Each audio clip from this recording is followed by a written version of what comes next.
Indonesia adalah negeri yang besar, lebih dari 17.000 pulau, lebih dari 270 juta penduduk, tanah yang subur, laut yang luas, budaya yang kaya. Kita punya segalanya kecuali satu hal, yaitu sistem pendidikan yang benar-benar kuat dan merata. Dalam laporan global, Indonesia seringkali berada di posisi bawah dalam hal kualitas pendidikan. Bahkan beberapa negara yang dulu belajar dari kita, kini telah melesat jauh ke depan. Ini bukan hanya soal ranking, ini soal masa depan. Karena pendidikan bukan sekadar angka di kertas, tapi fondasi dari peradaban. Maka pertanyaannya bukan lagi apakah kita tertinggal, tapi mengapa kita membiarkannya terjadi begitu lama. Sistem hafalan, menyembah nilai, melupakan makna. Sejak kecil, kita diajarkan bahwa nilai adalah segalanya. Ujian adalah puncak dari pendidikan. Maka tidak heran jika banyak siswa yang menghafal mati, sekadar untuk bisa menjawab soal, bukan untuk memahami makna dari pelajaran itu sendiri. Kita bangga saat anak mendapat nilai 100, tapi lupa bertanya,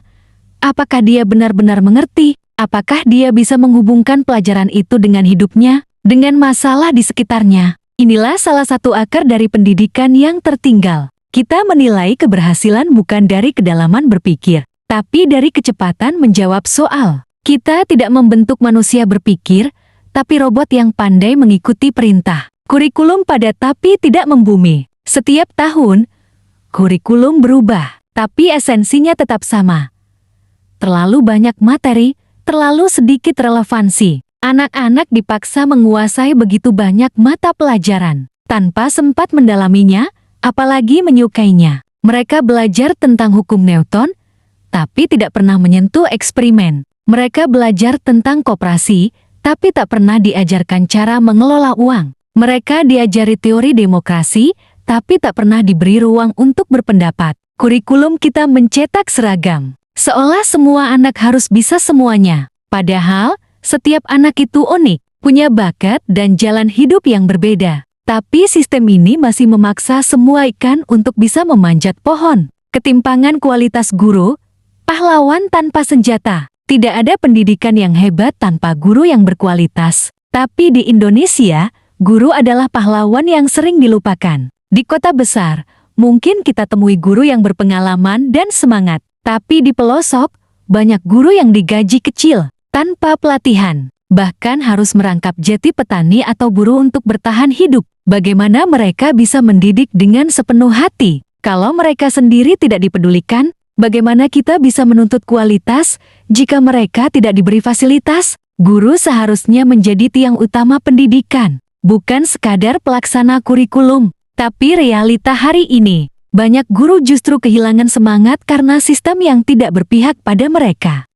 Fasilitas dan infrastruktur yang timpang. Kita tidak bisa bicara tentang pendidikan abad 21 jika sekolahnya masih seperti abad ke-19 di Indonesia. Masih banyak sekolah yang tidak punya perpustakaan, tidak punya laboratorium, bahkan tidak punya atap. Anak-anak harus menyeberangi sungai, mendaki bukit, berjalan kaki berjam-jam hanya untuk belajar. Di ruang kelas yang kadang tidak lebih baik dari kandang ternak. Ini bukan cerita dari masa lalu. Ini terjadi hari ini, di tahun ini, di negara yang katanya maju digital. Kesenjangan teknologi dan akses digital. Ketika pandemi datang, dunia pendidikan beralih ke daring. Tapi jutaan siswa Indonesia tertinggal karena tak punya akses, tak punya EQ, tak ada kuota, tak ada sinyal. Kita bicara tentang digitalisasi pendidikan. Tapi faktanya, jaringan internet saja belum merata. Bukan hanya alat, bahkan listrik pun belum menjangkau sebagian wilayah. Teknologi bisa jadi jembatan yang meratakan akses belajar. Tapi di Indonesia, justru memperlebar jurang ketimpangan. Pendidikan sebagai formalitas, bukan kesadaran. Banyak orang tua masih melihat sekolah sebagai formalitas. Sekadar tempat agar anak punya ijazah, bukan sebagai tempat membentuk karakter dan cara berpikir. Masyarakat lebih bangga anak jati sarjana daripada anak yang jujur dan bisa berpikir kritis. Kita lebih senang nilai tinggi daripada proses belajar yang jujur. Pendidikan belum dianggap kebutuhan, tapi tuntutan sosial. Maka wajar jika prosesnya pun penuh kepalsuan. Jika kita ingin Indonesia maju, mulailah dari pendidikan yang manusiawi. Pendidikan bukan soal ranking dunia, bukan sekadar angka ujian, tapi tentang bagaimana kita membentuk manusia. Manusia yang berpikir, yang punya empati, yang sadar akan tanggung jawab dan masa depan. Jika kita terus membiarkan sistem ini seperti sekarang, maka kita bukan hanya menunda kemajuan, tapi juga menghancurkan potensi generasi mendatang. Tapi jika hari ini kita mulai dengan memperbaiki sistem, menghargai guru, mendengarkan suara siswa, dan menjadikan pendidikan sebagai prioritas, maka masa depan bangsa ini bisa berubah. Bukan karena kita kaya, tapi karena kita benar-benar mendidik.